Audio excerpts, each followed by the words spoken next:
Okay. Just in case you want to go back and watch it again later. Madam Chair. Okay, officially opening the Budget Committee second meeting of May 2022. So what I'm going to do is, has everyone had a chance to review the minutes from last meeting? And does anyone have any comments or changes that they would like to add to them? No? All right. So then may I ask for a motion to approve the minutes from May 16th? I motion that we approve the minutes from May 16th. We have a second? I second. All right. Approve them. Are we gonna vote? Okay. And now we're gonna have a vote. Thank you, Mayor. So all those in favor say aye? Aye. Aye. Okay. Any opposed? No? Okay, now they're approved. And now we need to do open the public hearing on state revenue sharing. Today we have the staff representative. So I'm going to introduce Matt Warner. He's our Assistant Finance Director. And I want to tell you that I've asked him to present a couple. He said, okay, but I'm going to arm wrestle you. And if I win, I don't have to do what you win, I will. So I won, but I hurt myself in the process. Still has to be up here. So I'm going to start over to Matt to start with the public hearing. Okay, so tonight we're here for a public hearing on the state shared revenue, which is a portion of our liquor taxes. Oregon Revised Statutes 221.770 requires 2 public hearings in order to receive our apportionment of those liquor taxes. For the Budget Committee tonight is the first one on possible use of funds. The second one will be before the City Council on June 13th on the proposed uses of the funds. The city is estimated to receive $434,585 in fiscal year 23. These funds are not restricted and have been programmed into the current budget for general city operations. And the cigarette taxes, marijuana taxes, gas taxes, and the remaining liquor taxes are not covered by this public hearing. With that, I will turn it back over to you, Madam Chair. There is no action that is needed on this tonight. This is just an opportunity for public comment on the possible use. Is there anyone that would like to speak in favor of them? Anyone that would like to speak against them? No, okay. You. Now I'm going to turn the meeting over to Don Hudson. So I'm going to pass out the questions that I got. I would have gotten some a little bit sooner, but I guess someone was out having a little more fun than they should have on time. We'll pass them that way. So this Saturday, all of a sudden I got an email with this attached to it. That you've been called out on social media. So I'm just passing out the questions that I did receive. There will be a number of them that will be as part of the presentation. So I won't necessarily go over those. But there are actually, this year, there were a number that you guys got me on pieces that were not part of the presentation. So I'll read through some of those and kind of give you those answers. And then anything else comes up, you can ask them now. We'll go through the presentation and there is a question and comment period at the end as well. So the first one is the budget summary of all funds, the difference between contingencies, reserves, and unappropriated fund balance. So contingencies is an appropriation, and we can dip into that by resolution of the council throughout the year. So it's for unforeseen expenditures. Obviously, we put the budget together starting in February. We're sitting here tonight, May. There's some things that we just can't foresee. They come up during the year. We have the opportunity to go to council, ask them to move it out of contingency into the line item that we need to spend it out of. Reserves are typically set aside for future years. So for example, we put up reserves for capital items in the future. We can actually, though, go to council after a public hearing and ask for monies to be moved out of reserves to be able to pay for something that was unforeseen. Unappropriated fund balance, and the only fund we have that in is in the general fund. And that is kind of the remaining funds, but that is for future obligations only. It cannot be touched. There's no way for us to go to council and ask for those to be spent in the fiscal year, except for there's very limited, and basically it's a natural disaster. If we had a natural disaster and we needed to get at those funds, council can act at that. Besides that, those are they're not touchable for us. We do set our contingencies at 15% in most funds in by our policy, and that's because under budget law is we can transfer up to 15% of total appropriations in a fund by a simple resolution of council. Above that, we can still go to contingency. It just takes a little bit different process. On page 36, there's the changes in fund balance chart. I was asked, what does that mean for non-accountants? Basically, the beginning fund balance is where we are starting. We estimate we're starting this fiscal year. So fiscal year 23, we think, okay, this is the amount in each fund. The total of that, the middle column there is a net of revenues and expenditures. So it's either going to go up if we're bringing in more revenues in that fund than expenditures. It'll be a negative number if we are going to have more expenditures than revenues in that anticipated year. And then the ending balance is what we think we're going to end the year in each fund. And if you notice, it'll also match the reserves and contingencies in that total number. That's kind of what's left in a fund. The Parks Utility Fund, there was a question about the transfers. And so all funds that, so we have staff and so forth that are in the general fund. So legal, city manager's office, the finance, all those functions that you do services to the other funds. So the other fund doesn't have to have its own staff in it for all those positions. There's an allocation that gets done to move monies out of those other funds into the general fund to cover that fund share of those costs. In the Parks Utility Fund, in addition, there's utility billing costs. So pay for part of the utility billing staff, the bill costs that sent out our bills, and some other pieces of that. So that's what that whole amount makes up. It's just like we do in all other funds. It's an allocation for staff time that's spent on that. In addition, like in the Park Utility Fund, it's park staff that will be doing work on those projects. The transportation development tax on page 44, the question was, what are the permitted uses for the $11.2 million of contingency? And was this something council approved? So Washington County voters passed the transportation development tax in 2010, it might have been 2009. The council adopted the municipal code chapter 2-08 in May of 2010. It's based upon the bill or the vote that was passed, as well as the county's code. In that, it has a list of capital improvement projects that are on that list, passed at that time in May 2010.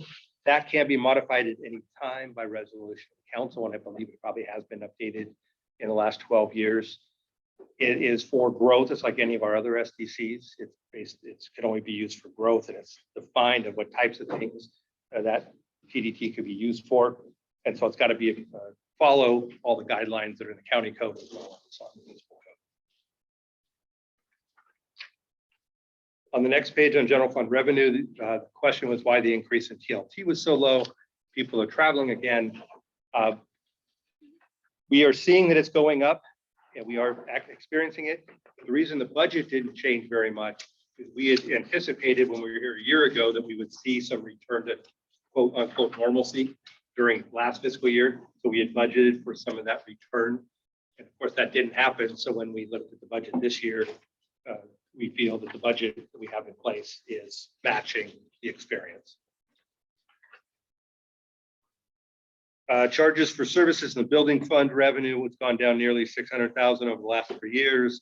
The main contributing factor of that is the one big year, sort of that 3-year downward trend. It was a high year. We had some big projects, permits. Of course, we've seen activities, the pandemic drop down, and some of the activity we did see. So volume of activity we were seeing was not a significant drop, but there were a lot smaller projects. So therefore, the building permit values were a lot less, and the fees that we got in for those were less. On the road utility fund, the interest increase went from 3,800 to 14,800. The reason for that is so the way we set up the road utility fund is we have a set amount of revenue that comes in. It's pretty standard across every year. But our expenditures, depending on which roads we are maintaining, we can either have high years or we can have low years. Instead of raising rates high when we're anticipating high piece, we try to keep them flat and we anticipate those high and low years. So at some points, we do increase our balances in those funds. So when we have more idle funds to invest, we are going to accrue higher interest revenue. In addition, we are anticipating those interest rates going up from what they have been the last couple of years. Park Development Fund revenue, the significant drop from the adopted in 21-22. We had the multifamily complex out on the old RV Park Portland site. So a lot of their SDCs were paid in 21-22. We're not anticipating that large of money's coming in 22-23. The large increase in policy administration on page 91 in the capital outlay, the American Rescue Plan Act Fund is part of policy administration. We have $3 million budgeted for spending of the ARPA funds this next year, and that's the huge increase you see in that capital outlay line. Page 93 under City Council, we have a line item for council discounts. The question was, what's that for? As part of the council compensation, council members get a $20 per month credit on their utility bill, and so that's where that's reported. That way we can pay back the water fund for that credit. Page 110 under maintenance services, the question was, what are the vehicles being replaced for $427,375? Why does this come from maintenance services and not the vehicle replacement fund? This would be the first year that we setting up for the general fund to contribute for vehicle replacement fund. So that's that contribution share. And then in the future, we will start actually purchasing vehicles out of that fund. And the hope is that in 23-24 budget, we'll actually start spending vehicles out of that fund. The last page, the Parks and Recreation Special Programs increase is nearly $30,000. What programs is this going towards? The increase is for a bigger Viva Tualatin event in budget this last year, as well as expanding a little bit more on the Friday night pumpkin regatta event. We had a lesser Friday night event than we'd had in the past. We're looking to go back to that, a larger event on Friday night. Also, because the Crawfish Festival is not happening this year, we're taking the $16,000, which was the city's contribution for that, we're moving it into the special the special programs line from where the contribution was, in order to have a fairly significant sized concert in the community park on what would have been that Friday night of the Crawfish Festival. At that, those are the items that I had. I don't think will be covered in the presentation tonight. So if you have any other questions after that, you feel free to ask when we get to that point, or along the way if you want to get something. If you have anything else before we move on. What about 20? No. Well, you only get 5 because you were painting on that scale. All right, if there's no other questions, we'll go ahead and get started then on the continued review of the budget. The funds that we'll be going over tonight are the general fund, the building fund, both our road funds, road operating and road utility, the parks utility fund, the transportation projects fund or Tualatin Moving Forward program, Tualatin City Services Building Fund, and then the water, sewer, and stormwater operating.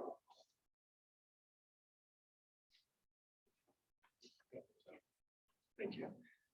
So I'm passing out, or Matt's passing out, not literally passing out. He'll do that when he gets back up later. Passing out these next 2 slides, which are the pages that we'll be going over tonight. So the first is the general fund.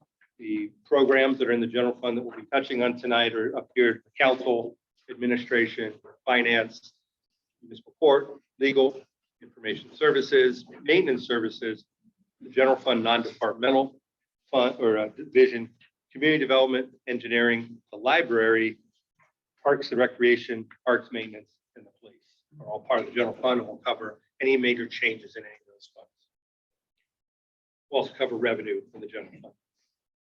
Then the other funds that we'll discuss, as I mentioned a minute ago on that other list. So here's the pages for the fund summary, the revenues and expenditures. I do have on the slides when we go through those pages page number.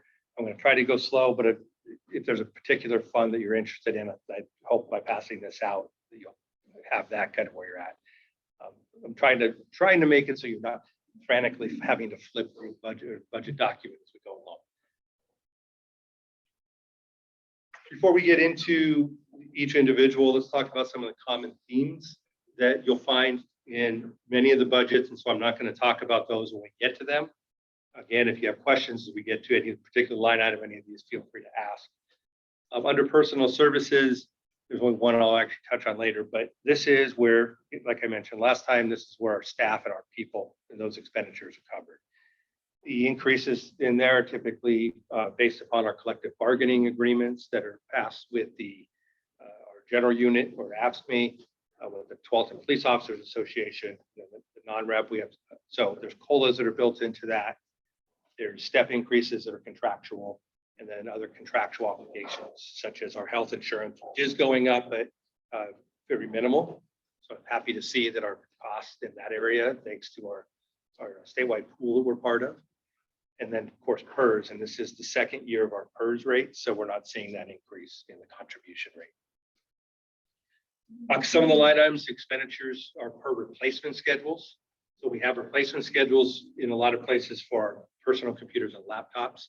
So Bates and his staff have a replacement schedule for all our laptops and desktops, and those get replaced on that set schedule. So you'll see that line item year to year. It may go up or down depending on what computers need to be replaced.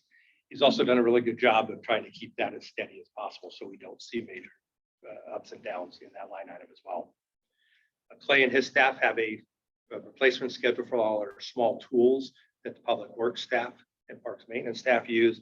And again, those are on that replacement schedule. So some years you'll see fluctuations up and down. And on the vehicle replacement side, because we are starting to use the vehicle replacement fund for our utility funds, we will start with the general fund.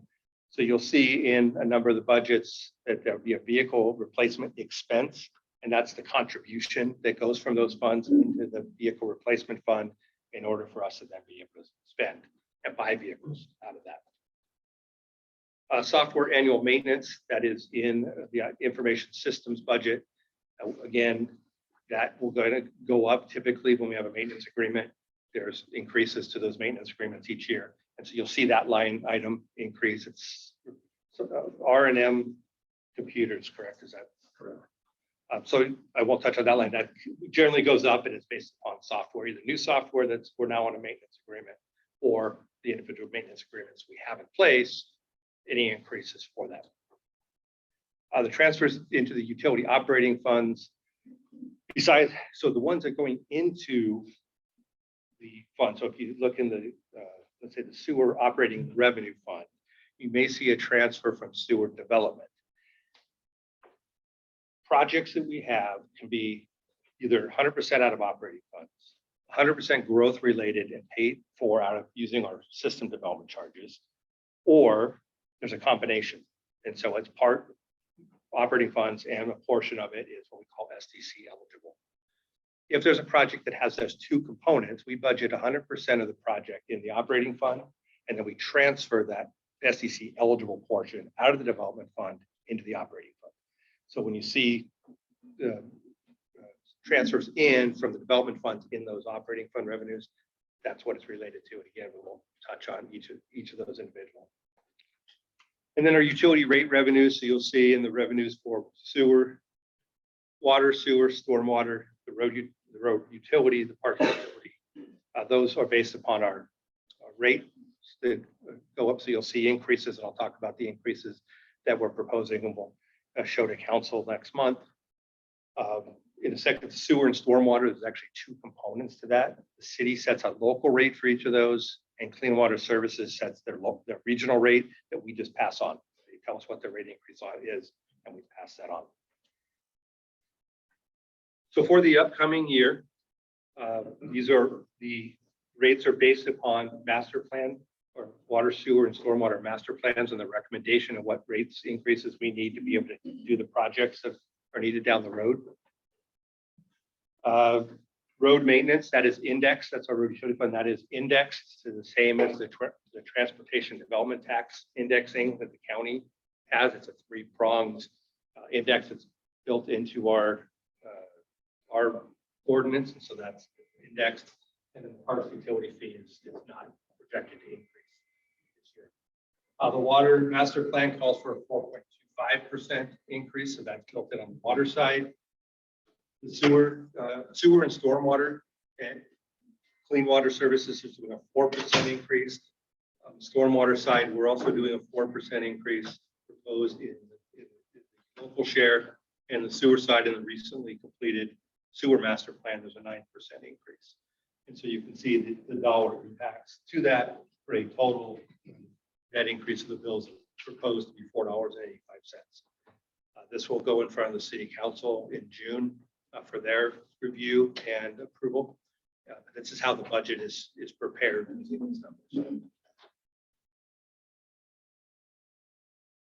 At that, we'll break into the revenues, and we're going to start with general fund revenue. And so I'm going to call Matt back up and let him talk to you about general fund revenue.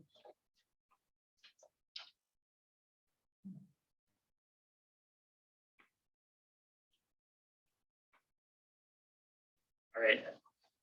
As Don mentioned, my name is Matt Warner. I'm the Assistant Finance Director here at City of Tualatin. I'm going to be going over general fund revenues tonight. These are on pages 67 through 69 of your binder. I'm not going to go over every line item that's in the budget, but we have highlighted some. Sorry, we have highlighted some accounts with significant changes and other items that we think might be of particular interest to the committee. So when Don first talked to me about the idea of presenting here tonight, my first thought went immediately to this graph where he explained last year. More importantly, a big smile on his face as he's explaining this graph, and I did not know how I was going to recreate this. And so what I'm going to do tonight is we're just going to skip to the next slide, and we're just going to talk about numbers here. In the current year, we're proposing property taxes of $11,539,855. This represents a 3.5% growth in the assessed value. If you look at this compared to the prior year adopted budget, this is actually a 5.25% increase in the balance. The reason for that has to do with the timing of when we have to put our proposed budget together and when we get the actual assessed values from the counties, the growth of the assessed value from the counties.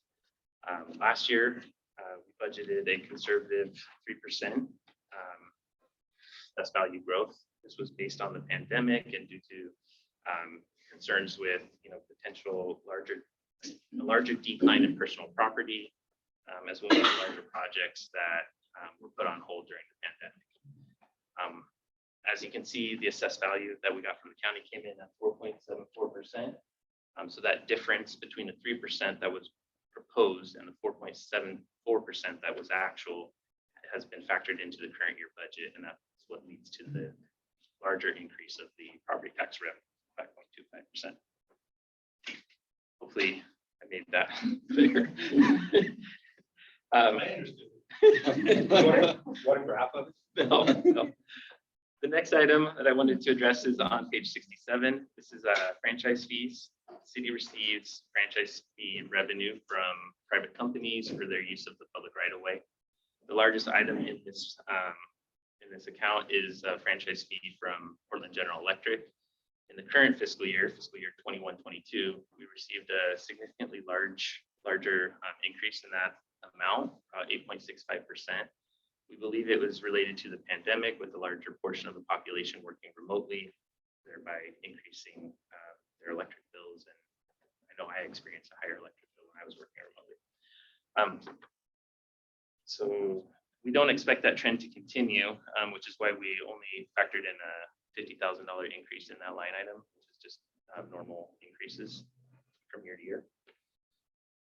The next line item that we wanted to bring attention to is on page 67. This is the grants, other grant revenue. This is made up exclusively of police grants.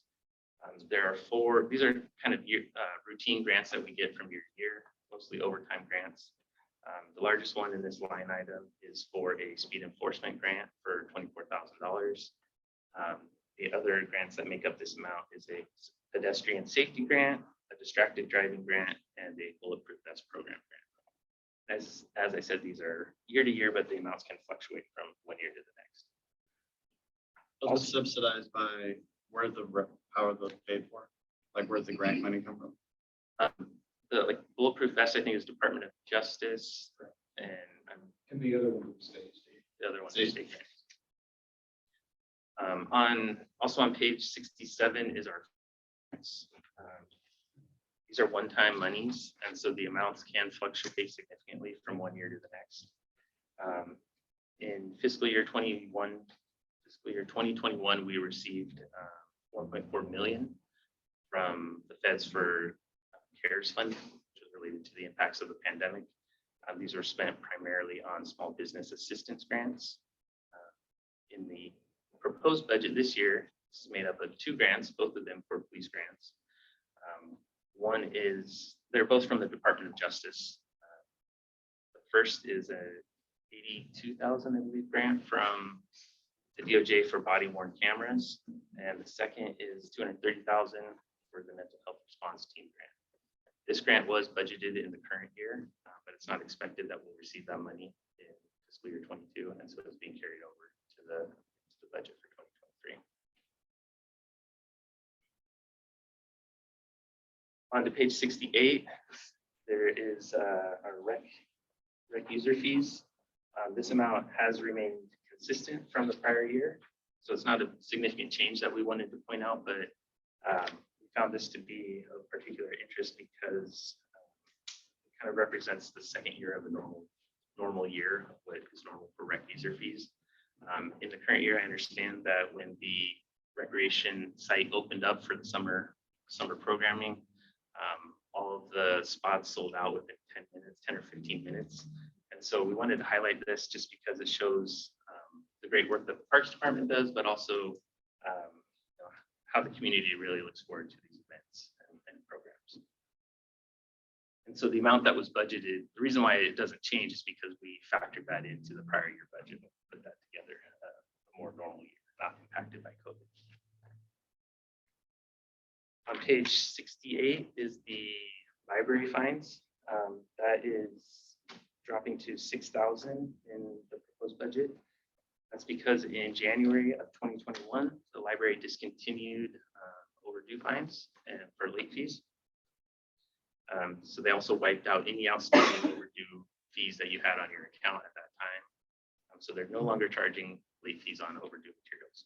The reason why this account does not go to zero, there's still fees for lost and damaged items. There's also printing and copying charges, as well as fees for makerspace supplies. So that's why that does not go away completely. Interest on investments, also on page 68, we're budgeting 138,000 in the general fund. So the city has basically 3 different portfolios.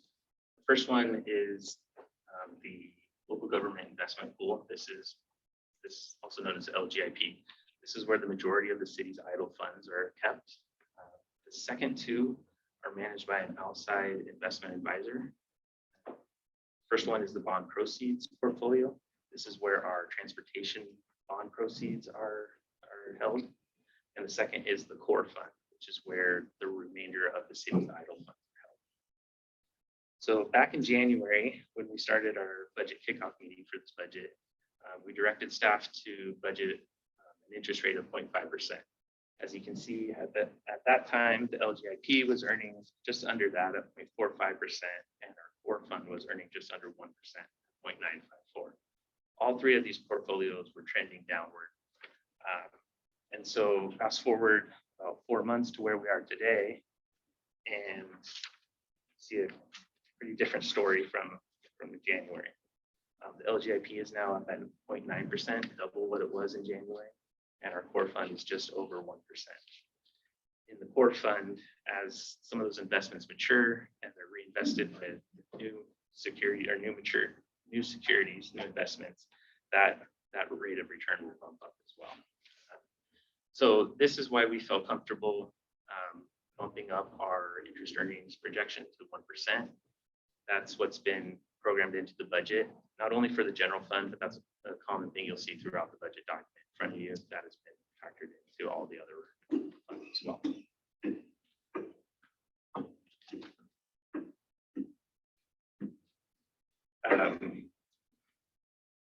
Street tree fees. So on page 68, there are, this is where we budget our replacement of the street tree fees. This is where for the trees that grow in between the sidewalk and the roadway. This amount has come down slightly from the prior year, but it's still a higher number than what we have budgeted in a normal year. The reason for that is the 2021 ice storm. There's still a lot of trees out there that are damaged that need to be replaced, and so we're still budgeting a higher amount than normal, but it has come down a little bit from last year. And lastly, on the bottom of page 68 and the top of page 69 is our two rental income accounts. This is where our cell phone tower leases, the revenue is reported for those. So we have one cell phone tower on this site, and I think another one in Norwood, out at a water reservoir out there. So historically, these have been reported in two separate accounts. So if you look at the account on page 69, there's nothing budgeted there. It might seem like one of the cell towers went away, but in fact, we're just consolidating those two. And it's basically for simplicity and cleaning up the accounts. So they're just recorded. So you'll see all of those dollars budgeted in the last account on page 68 to 65. That, I'll turn it back over to Don. You done? Still vertical.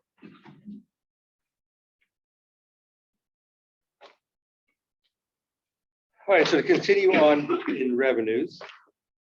And so we'll go through the revenues first, since they're all in the same section. And again, we're trying to stay sequential so that if you do want to follow along in your budget binder, you're not having to flip through a bunch of pages.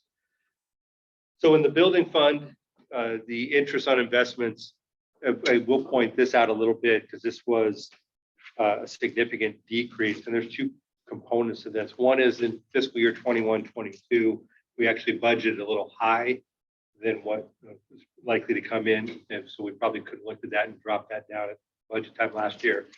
And the second is because the revenues in this current fiscal year aren't coming in as high as we had budgeted, we're seeing the idle funds balance going down, so we're investing less. And so those are the two components making up this drop in the investment income. The 22-23 number, we have factored in the 1% increase. So we're hopeful that, and just build on one other thing that Matt talked about in the interest, we felt comfortable telling the departments, let's do 1%, and that's what we changed all the funds to. As you can see that the pool right now, the LGIP is up at 0.9%. Historically, those, as rates go up, those will start to go up as they sell off, like we're going to do as we're maturing lower interest investments and investing at higher rates. That goes up, and then they'll turn it around at some point and raise the rate for us based upon their investments. And we're seeing some other investments. So I think even though we've got it budgeted 1%, I anticipate that it will actually go up higher than that, is what we'll actually see in the year. And there was one question about the investments in the general fund. We have 100,000 invested, and whether we think that's going to come in. We actually think we'll get that plus a little bit more. The road utility fund. So you'll see the transfers in from road operating, and that number is made up of the vehicle license fees that both Washington County and Clackamas County have when you renew a vehicle. We get a portion of those from each county. They are recorded in the road operating fund. Council made a decision when they started to put those towards the road maintenance program in the road utility fund. So we just transfer anything we receive from road operating to road utility. The reason we don't just record it in the road utility fund is we want to keep that clean with just revenues coming in from the road utility fee.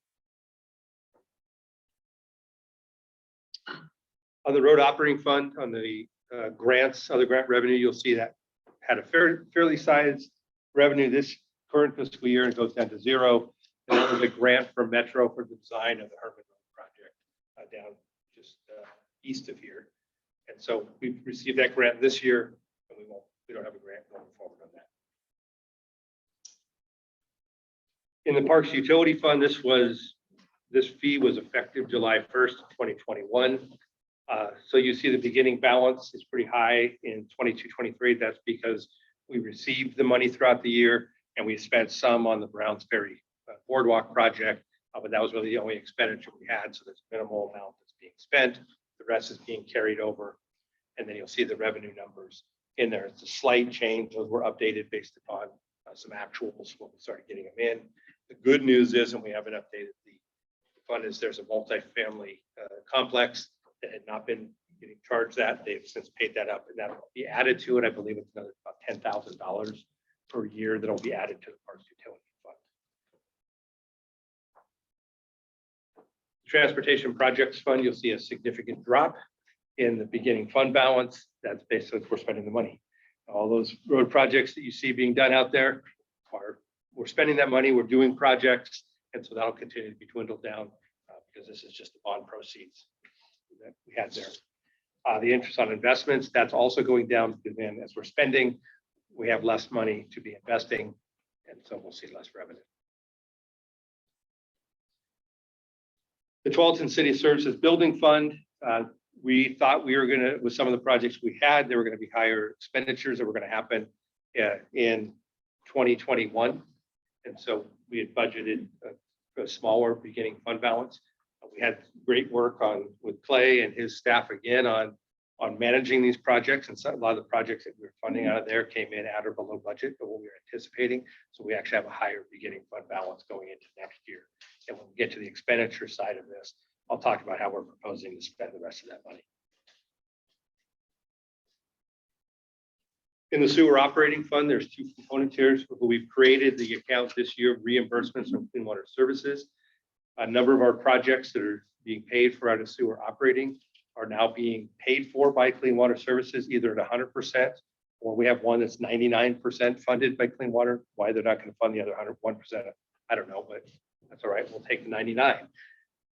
So there's a large number in the reimbursements from Clean Water Services for the 65th Avenue Nyberg trunk line, some sewer work up on 103rd, and then the Martinazzi Avenue North and South sewer projects. Those are being funded either 100% or a large percentage by Clean Water Services.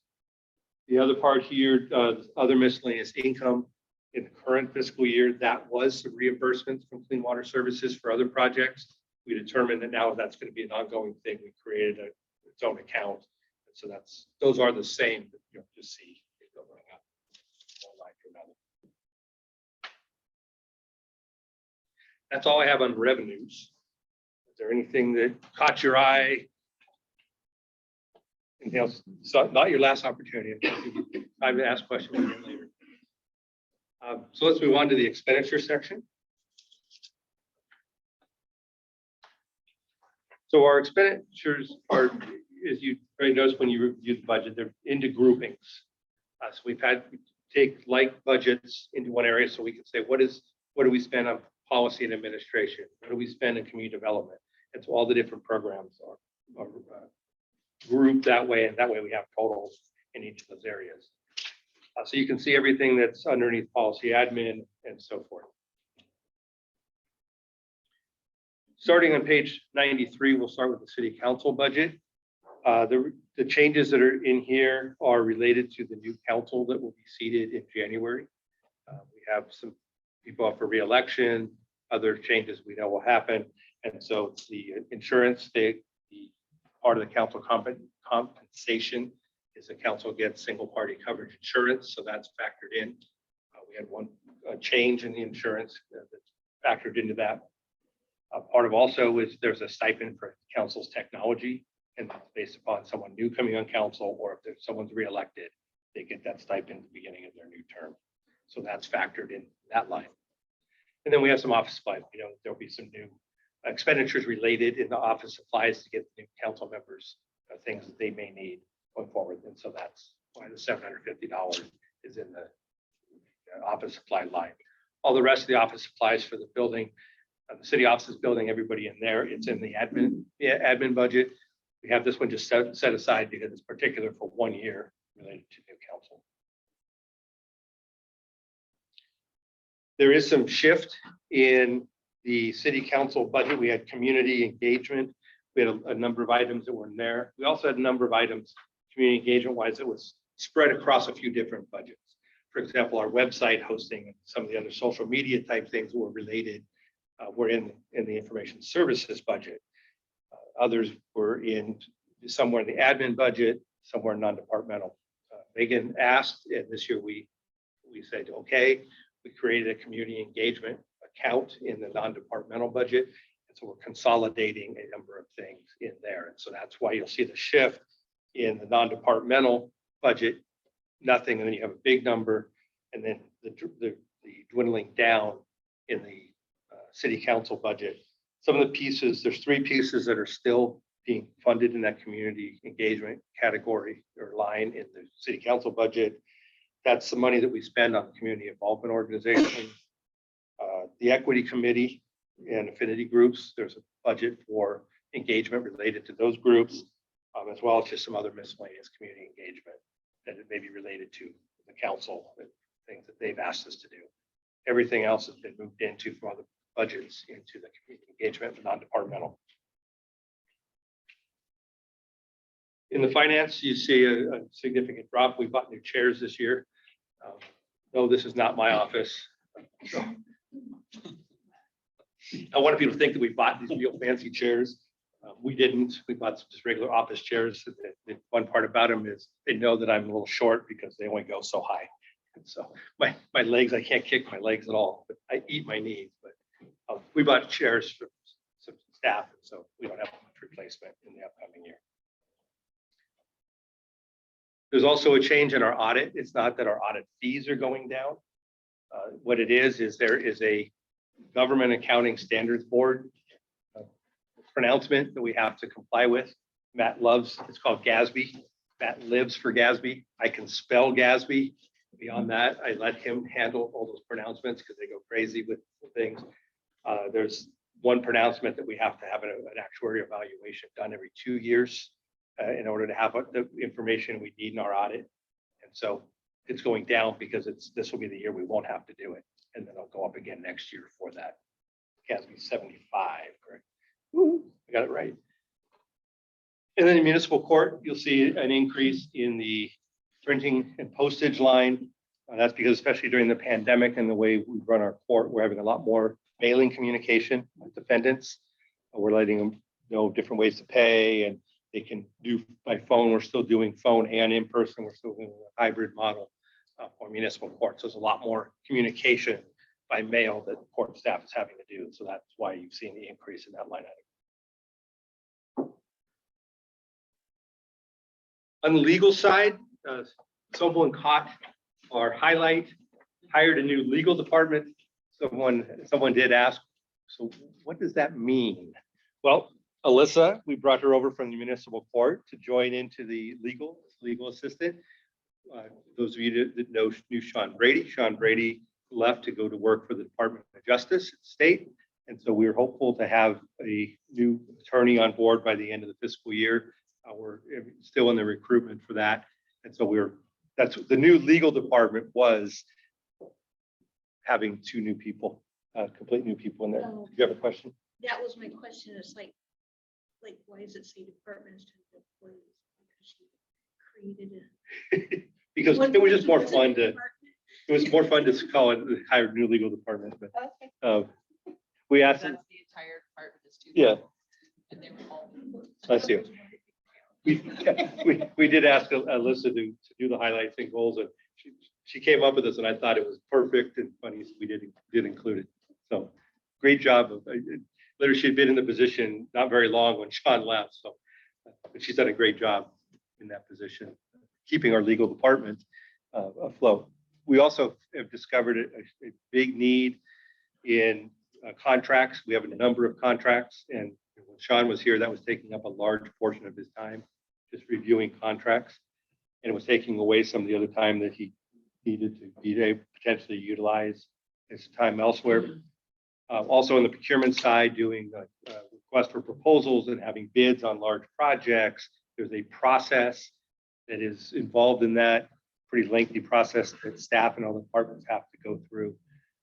As well as, we didn't know, but there's only like 3 different days of the week and under certain times you can have bid openings. You can't just do it whenever. And so who knew? Well, when we hire a procurement and contract analyst, they'll know. They'll help the department through all that. They'll help departments guide through all the contracts. And that'll be a position that will be very valuable to the organization, and that will reside in legal. In information services, you'll see a fairly significant increase in the computer equipment and software line item.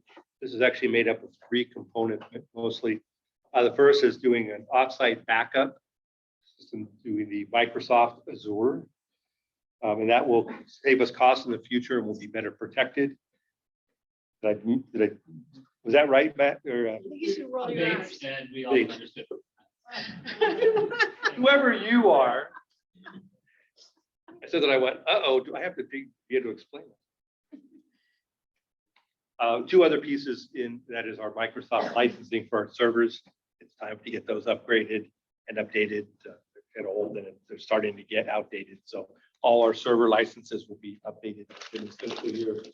And then there's in new development, we have a large format scanner and printer for big prints of plans and so forth. And it's time to update that piece of equipment as well. That's in that line item.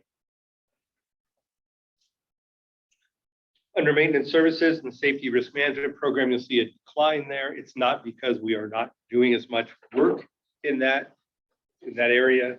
We are maintaining the levels that we've been doing. This last year, we were able to get a urban area security initiative grant, or UASI, from FEMA as part of Department of Homeland Security. We utilized that to help the CERT program with some expenditures, pieces of equipment that they need, some supplies that they could use. So that was a one-time piece. And then we're back down to doing our standard, what we've been doing for CERT, as well as city risk management or safety. The other line item there is fuel. So you'll see a big increase in that line item. Fuel prices are going up. Clay and his staff do a great job of managing when we fill our tanks. We have a big underground tank here, and they anticipate, they try to, he monitors it and tries to figure out the best time to buy how many gallons is that, Clay? How many gallons of fuel we use? Yeah. Well, there's 25,000 gallons of fuel here on site. So what we're trying to do is look at what the prices are and buy those values. And for example, right now, we haven't bought any of the hikes of the fuel yet, but it's coming. And that's the difference right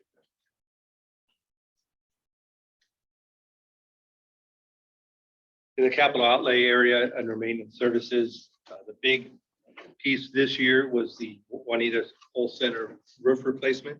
And so that's the top picture you see. So that was the big dollar amount in the current budget. Next year's budget, the carpeting in the library needs to be replaced in the public area. And so that is factored into the capital outlay item in the maintenance services area as well. And I believe that hasn't, this is the first replacement of any carpet at the library since it opened. Since the remodel, yeah. So on the non-departmental side, and this is another question I have, TriMet tax. You can see in past years, we had a line in the material services for the TriMet tax. It's a payroll tax that we pay on the payroll of our employees. We used to pay it as a materials and services line item. It's really a payroll cost. So we're moving it up into the personal services. Matt was also able to include it into our software, budget software system where we do all our personal services budgeting. So it's a little more accurate than just a one-time kind of payment. So you'll see we moved that up into a different line. It is the same piece. It's still our payroll tax. It's less because by doing it into our software system as well, we're able to allocate it out to the funds that have personnel. It's like the building fund has personnel. So you'll see, if you're going to the building fund expenditures, you see that line item now, new this year, as well as water fund, sewer fund, road fund, we have other personnel as well. So we just allocated out, we could be a little more refined with it, and it's in the proper line and the proper funds. On the engineering side, we have an increase in the consultants line item. It's for some on-call engineering as we're doing some staff recruitment, as well as we've had to pull staff off on some other city priorities throughout the year. And so sometimes we need to backfill some projects in there. And so we put some money in the consultant line to have that on-call engineering as needed. The library, we have a staff of wonderful people. And I think I mentioned last time that Jerry Ann and her managers do a really good job of managing the full-time, the part-time, and having that right mix, as well as our temporary employees. And so we've made some, year to year, you may see some shifts where we may have part-time people that go full-time or full-time to part-time. Total number of employees or the total budget doesn't go up. It's just a shift between those two lines. And that's what you'll see happen this last year, is there was some shifts of some more people into the part-time, maybe taking one full-time into two part-time, or some shifts like that. And that's where you see the line changes in there.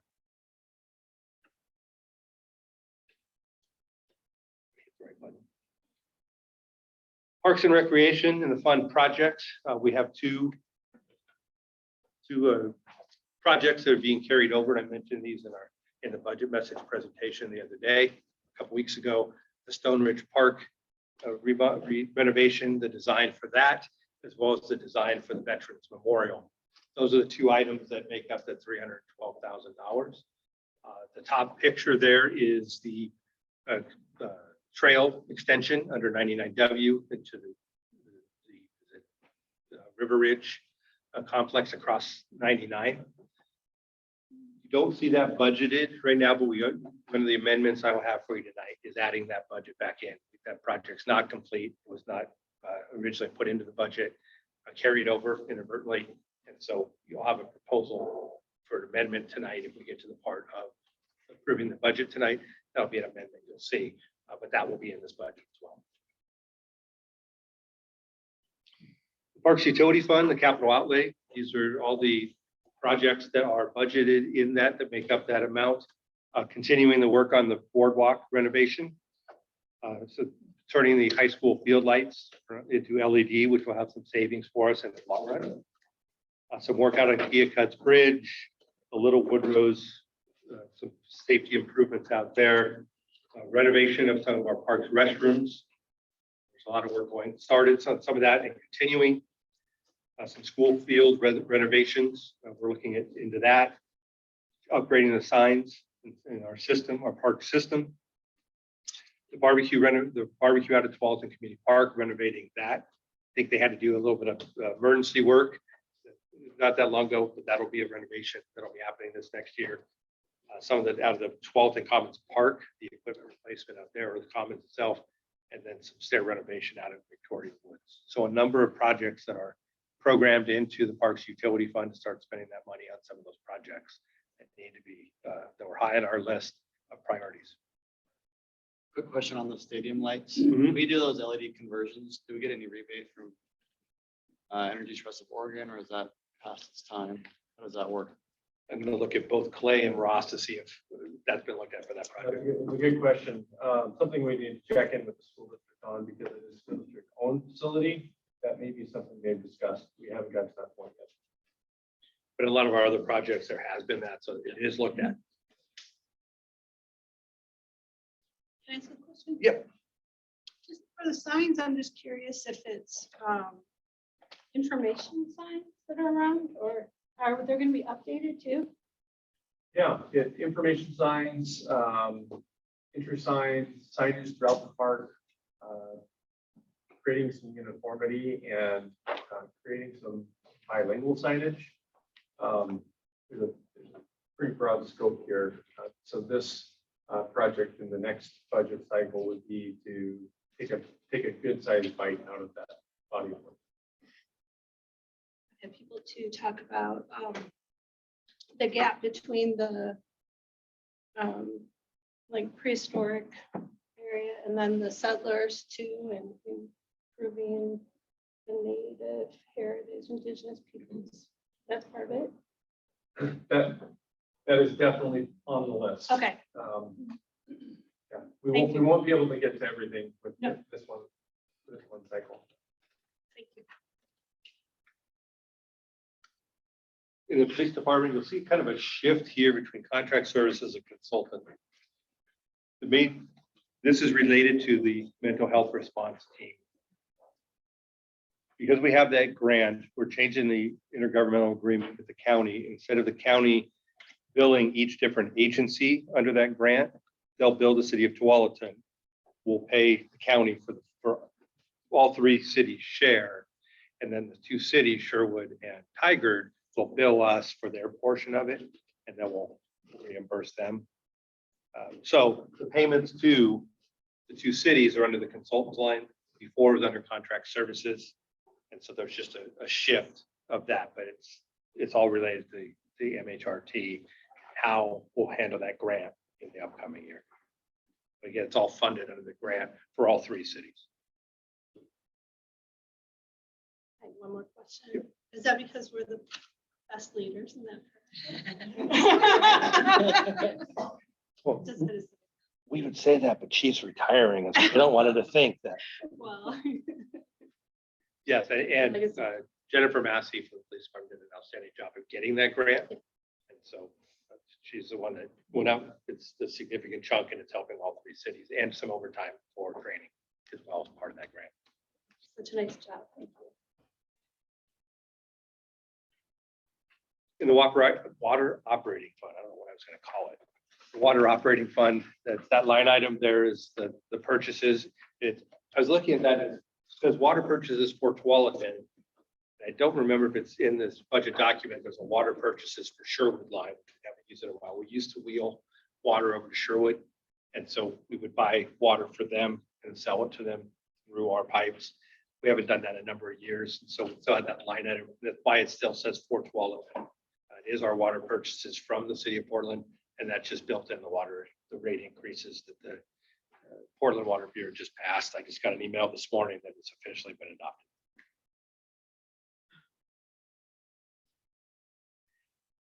The other piece in the water operating fund in the computer equipment and software line, and there's also some capital line items. We need to upgrade our SCADA system, which is a supervisory control and data acquisition system. The system we've been using is functional, but it really needs to be upgraded. So we've got a capital line item plus the software that'll be part of that. And it's called Wonderware. And as I was putting this together, there were there were a lot of laughters in our budget meeting. There were so many directions I could have gone with this, and I just chose to just put the logo up there. But it was, Captain Wonderware, or there's a lot of different directions.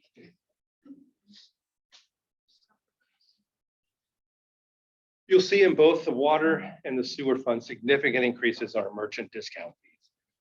Merchant discount fees are the percentage that we pay when someone uses a credit card for buying a service. There's a issuing bank charges a set amount, the card network processor, the payment processor, all take a share out of that. And so we get a net amount back. And so we pay those discount fees. The interchange portion of the interchange is depending on what kind of card is used. So those of you that have a rewards card of some manner, we're actually paying for those miles you get. If we pay a higher price when people use those kind of cards. And so it factors in the different kind of card that's used. The interchange fee schedule on that is about this thick of all the different types of cards. I never knew there were that many types of cards that were out there to be used. Because especially under the pandemic, when more people were paying online and using credit cards for their water and sewer payments. And so that's why we're seeing that increase over the years. We do just factor it in as a cost of doing business, and it's just factored into our rate structure to pay that. in these four funds and our utility funds, the capital outlay, I decided it was better just to put the list up there so you can see the types of things that are being funded out of those, out of each utility fund. You can see up in the water in the upper left, the SCADA improvements, we have money budgeted there. A lot of pump station work, the sewer projects, a few of them that I mentioned earlier when we were talking about clean water services payments. We're updating the transportation systems plan out of the road operating fund. Of course, we have an ongoing neighborhood calming and pedestrian friendly projects out of that fund, as well as a number of them that we're doing out of the Walter Moving Forward program. But we've got this ongoing $80,000 for projects that are identified by the neighborhoods through a process that our engineering department goes through. And then a lot of our stormwater projects out there as well. So a number of capital outlay, a lot of capital in the utility fund is going to be projected to be started or completed in the next fiscal year. As I mentioned, our utility rates on the sewer and stormwater are actually made up of two components: the local rate that city council passes and the regional rate clean water services sets. We collect that in the revenue and we turn around and pay it. And so you see the line items both in sewer and in stormwater. What we call user charges, clean water services. That's where we pay out to send that money to them. And so any increases you see in those line items are based upon their rate increases.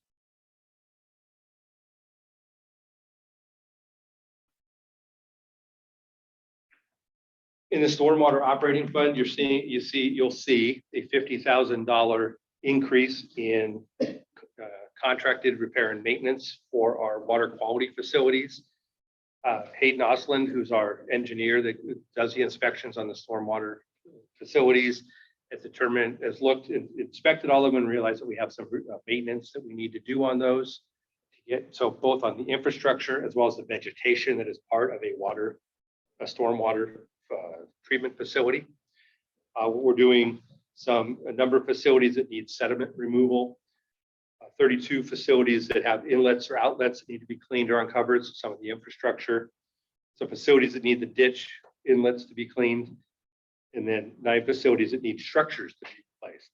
So we've added some extra money in the upcoming budget to be able to do that deferred maintenance, get those back up to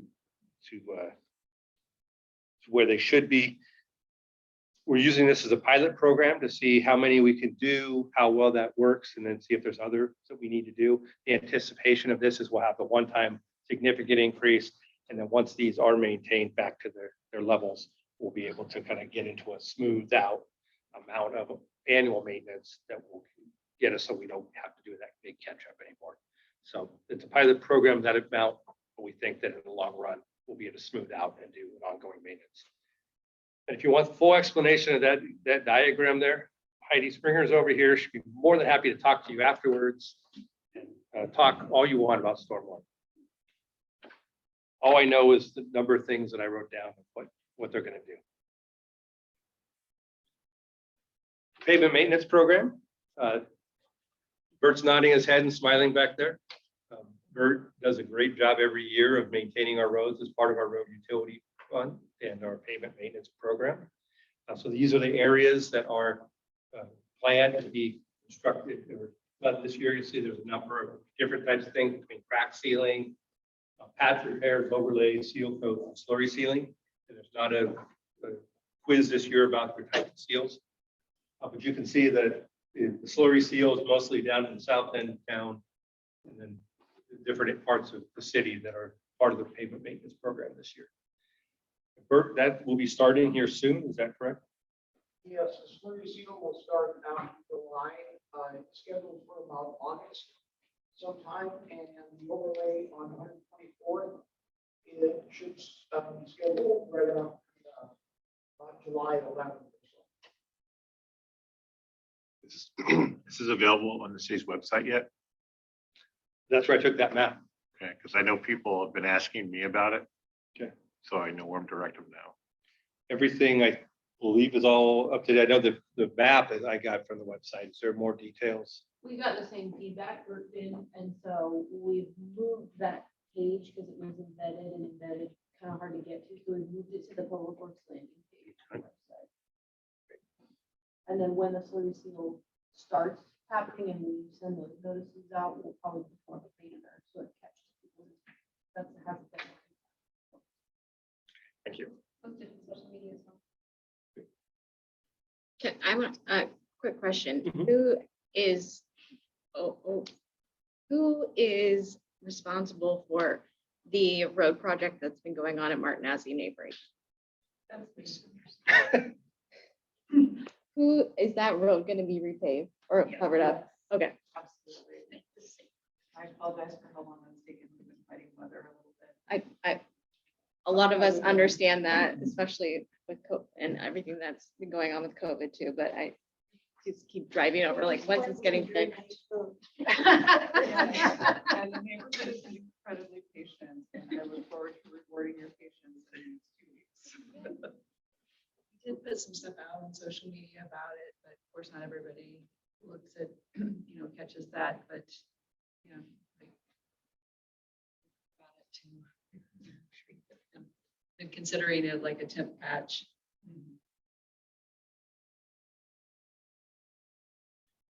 The Transportation Projects Fund, this is again our 12th and moving forward bond program. We have a number of projects that are projected to either begin or be completed in the upcoming year. So crossing out 65th by the hospital, Hazelbrook area. We did some community outreach on that. And so we have some projects for pedestrian safety out there. Putting some sidewalks out on Highway 99 between Pony Ridge and 124th. Again, neighborhood traffic safety program. We reach out and get asked for projects and go through a process to determine what projects in the neighborhoods we can do. On the 12th and Sherwood Road from Martinezzi to I-5, that the divider there, the landscape divider will be taken out. There'll be a lane added in there. So for the hopes and a few other improvements to help traffic go through that area a little better. Some work out on the Boone's Ferry corridor is projected and proposed in the upcoming year, as well as some work out at 95th and Avery. You can see, this is another graph that I got from the 12th and Moving Forward website, that we have projects throughout the city, so we spread it out, make sure that the funding is happening in different parts of the city, and a wide variety of congestion relief, neighborhood safety, safe access to schools and parks. So it's the team that's put this stuff together has done a really good job again of breaking it out across different parts of the city, as well as the different categories, and really working to help with some of the transportation needs. And as we all travel the streets, we know that they're out. And we're starting to wind down this project, and the amount of things that have been completed, I think, maybe I'm biased, but I think a lot of other people I've heard from too, it's a very successful bond program that we've had in place, and the team that's worked on that to get this done. As I mentioned, the Tualatin City Services Building Fund, we do have, based upon some savings, we have some money remaining to spend out of that. So we're going to do some parking expansion out here. We have a lot of city vehicles and employee parking. We need to make some improvements that we were not able to make when the building first was built. So we've got some improvements there. Part of it will also, we're going to put in some electric vehicle charging areas, because we're going to be starting to add electric vehicles to our fleet. And so part of the PGE partner program, Clay and his staff have worked to get, Clay and Bates and others have worked to get part of that PGE partner program. So there's part of that infrastructure they're paying for. And so we'll have that out on the side here. There's some stormwater repairs that we need to do out in the back here, and then some slurry seal of the public parking lot got here. These are other projects or projects in this area that would be a fund based on the savings from other projects.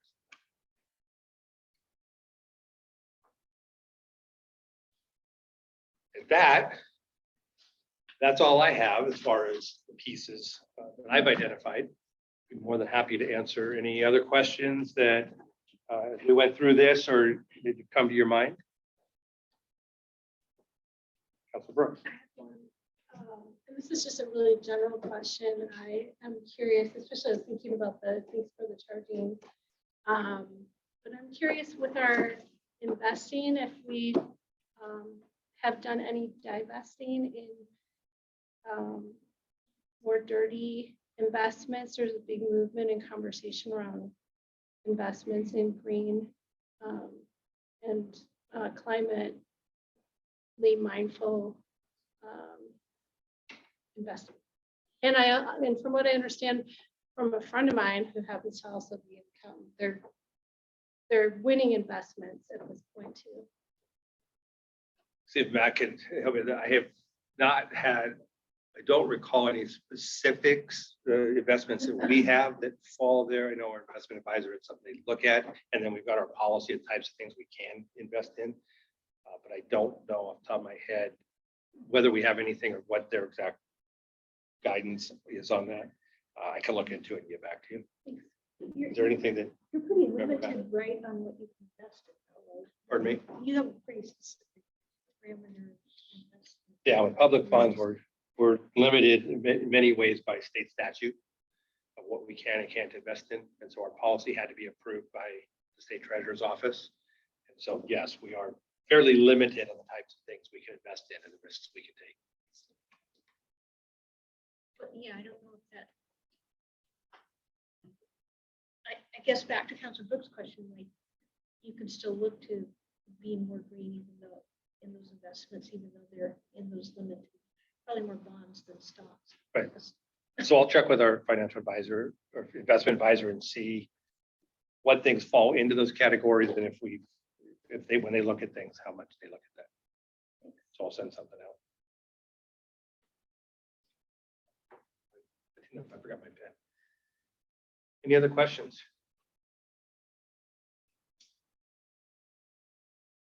Give you the opportunity also for any public comments. I don't see or hear of any.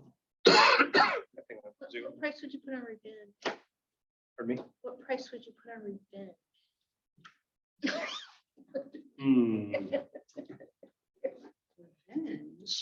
I know. Oh, wow. I'm like, I think I'm gonna leave quickly after this. So Matt will finish up the meeting and I'll come back tomorrow.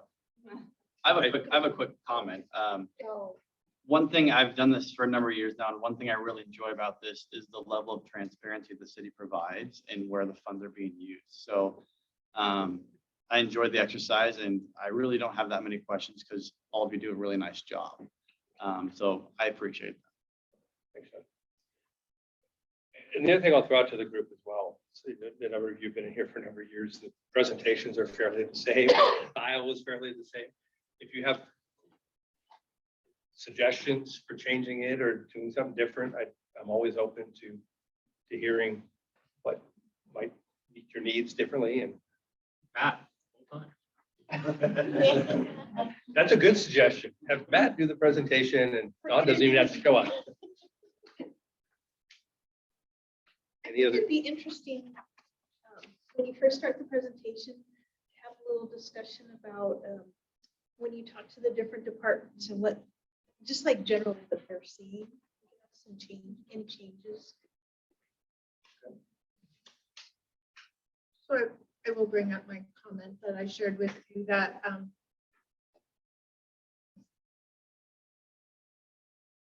I look forward to your diversity, equity, inclusion work to make things.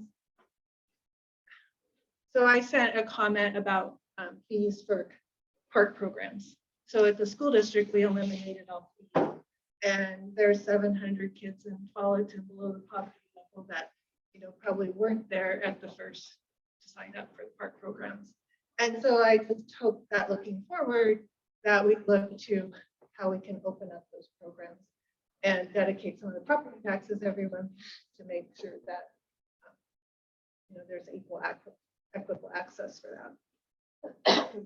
So there's 25 scholarships, but there's 700 there. And we would scholarship anybody who asked, that we made them quit asking, because that's the hard part. And we had students do the work and they told us we were excluding a lot of kids. Parents would ask, so. And it did pass your comments on to Parks and Rec. And you did, thank you. I appreciate And that. they It's did a recently- long way to go. Yeah. And we didn't get there very fast, and the kids did that for us. And the last step was no paid play. So And council did just adopt the Parks and Rec diversity, equity, inclusion policy. And so Ross and his staff will be starting to go through how do we break down some of the barriers that are in existence. And so that's, I passed. So your city tax dollars and school fees, go for that, the school district. So I'm just hoping that we can open that up here a little bit. Like I said, as we get into DI work, we will definitely look at It's- all things out there to figure out. Breaking down barriers is important. Any other questions? I just want to also thank all the budget volunteer community members and for taking the time to come out and look through this is not the most exciting thing to do, sitting in it and asking hard questions and, listening to Don. I'm hurt. I know. I am hurt, So, Counselor Brooks. No, I just want to thank everybody for, no, it's not like a mural, but you can paint a mural. And so thank you so much for coming. Yeah, I appreciate all your time. We give you a 200-something page document, say, okay, you got a couple weeks, read through all these numbers and all this pretty stuff. So I know it is dedication of your time and pay, and I definitely appreciate all the time work that's put into it. I'm just curious, in terms of the fleet and moving toward either electric vehicles or hybrid vehicles, how many do we have? And is there a plan over a number of years to move from fossil fuel to renewable? Take that. Mr. Reynolds, that is in your ballpark. That's kind of a multi-part question. So to answer your question, we have about 80 different pieces of equipment on our fleet. Some are heavy trucks, and then one of the challenges is what's available for us to buy. So the plan is to start with hazard replaced vehicles, take a look at those moving forward. And if we can do EV, we'll try and always do that. It's more of a cost to do that, and still that's the right thing to do. The other challenge is how do we do business? Because I'll use the new Ford Lightning. Maybe there's electric pickups out there we can get today. Can't even get them today. We can order them. We might see them in a year, maybe two. So those are part of those challenges. But we're definitely going that way, and we're starting that cultural conversation already with everybody about how do we do business? We do business today, this day, but how do we do it tomorrow? Does that fit? So I think it's just building that moving forward of what fits, trying to make good decisions, and hence the electrical charging stations doing that. So we're trying very hard to go that direction. Oh, yeah, it's a long-term process for sure. Yeah. What's the requirements of those PGE things that we have so many? Yeah, so part of the requirement for that break comment, the fleet partner program for PGE is we have to use X amount of kilowatts in 10 years. And what that'll be is we'll be 15 to 19 vehicles within that 10 years to do that. Hopefully we'll have a little bit more, but we should be able to meet that quota fairly easy. I can add in about not vehicles, but small equipment and power tools, park maintenance. Clearly, we want to move in that direction. Electrify our power tools and small equipment. And so we've got a lot of equipment that we've purchased over the years. And so starting that transition is partly about getting comfortable with the equipment, figuring out which manufacturer is making the best equipment. So we're doing some tinkering currently. We're going to try some different manufacturers, some different models, and see what works well in our parks and start to move in that direction. And one of the key things to keep in mind, our average age of our fleets is 10 years old. We don't turn over things. We have a tendency to use those up as best we can. So we have some choices to make as of when and how it makes sense to do this. Fortunately, staff takes good care of the equipment they use throughout all the departments. And then our maintenance staff does a really good job of maintaining those vehicles so we can get longer use out of the equipment vehicles before we have to replace it. So while you're Clay and I mentioned to Ross and others that have maintenance staff, public works, I had a comment from one of the committee members of what an outstanding job our maintenance services people do, of maintaining not only things out in the public in here. And so I wanted to make sure that I pass that word on. It's appreciative of all our maintenance staff across the city and the different departments. What a great job they all do to maintain everything you see out there and all the equipment and so forth that we maintain to be able to do all those things as well. So good job, everybody. Any other questions? So this is my 6th year doing this, and I, as of now, don't take me at 100% here because sometimes I forget. I have never seen us like cut a budget, like we had to slash funding for something or like that.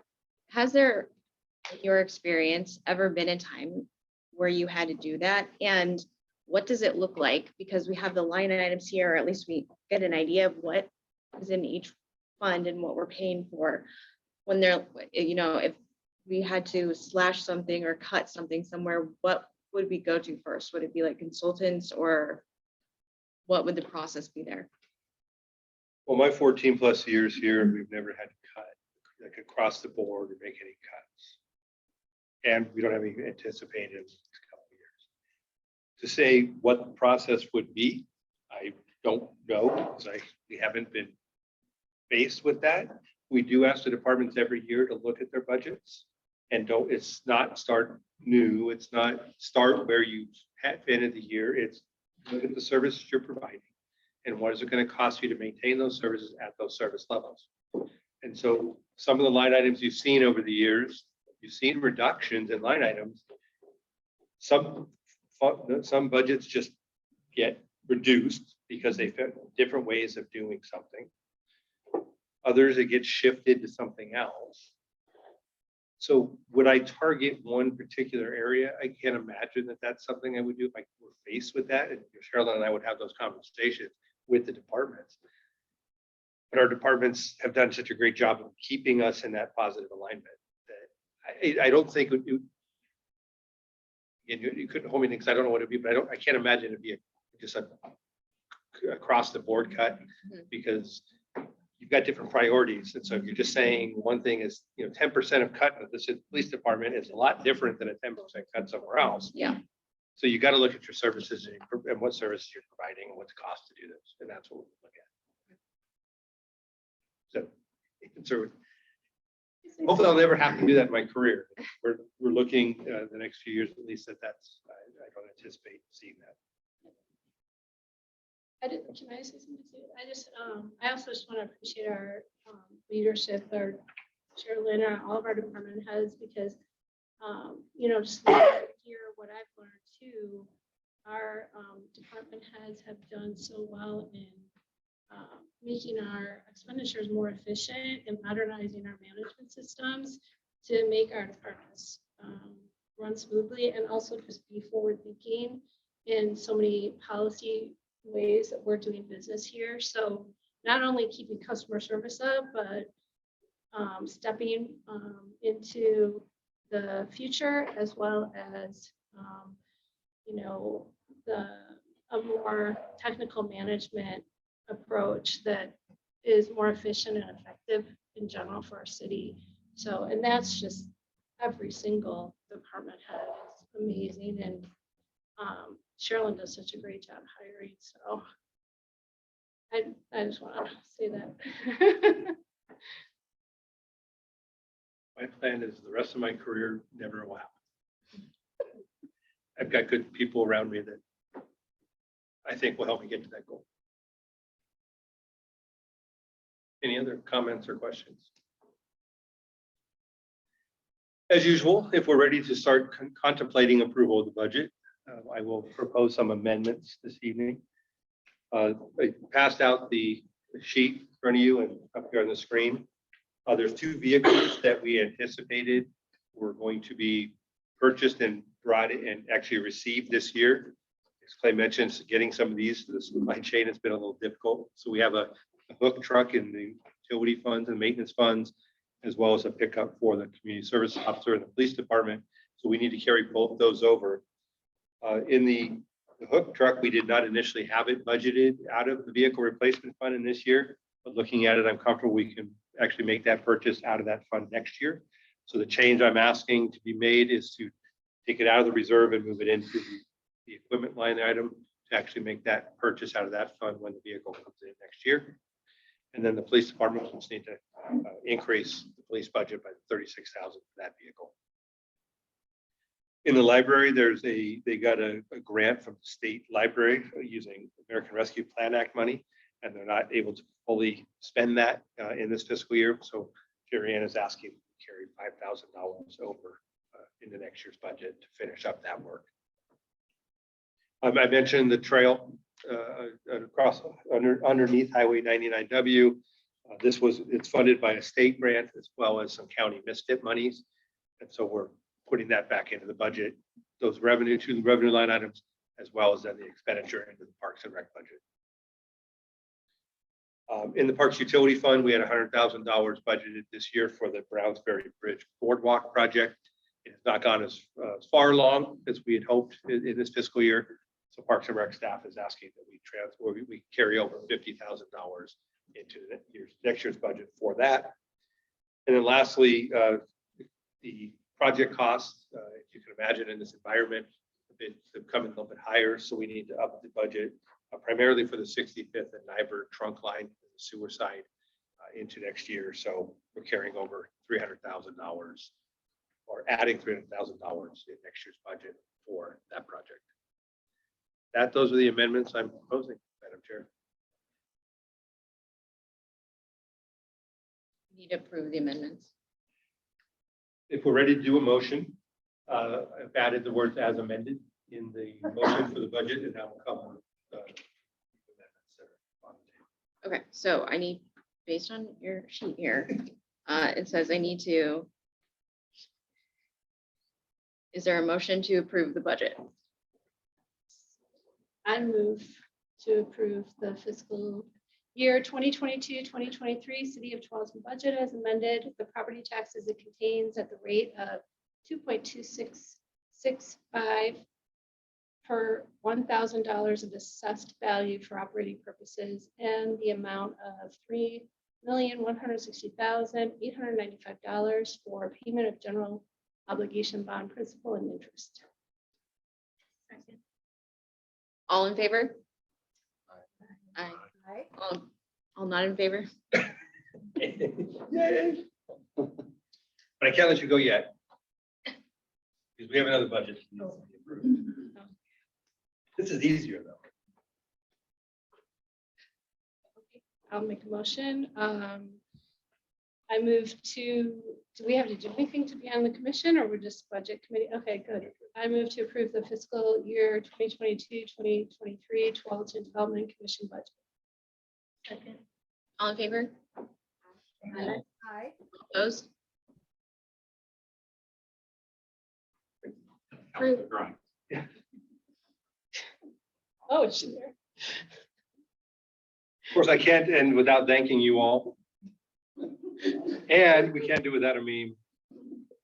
So thank you for all the work you guys do. It's appreciated. We're out. It's 7:30. I kept you a little bit longer on the second meeting this year. Great questions, great work. I appreciate all you guys do in getting us to this point with an approved budget.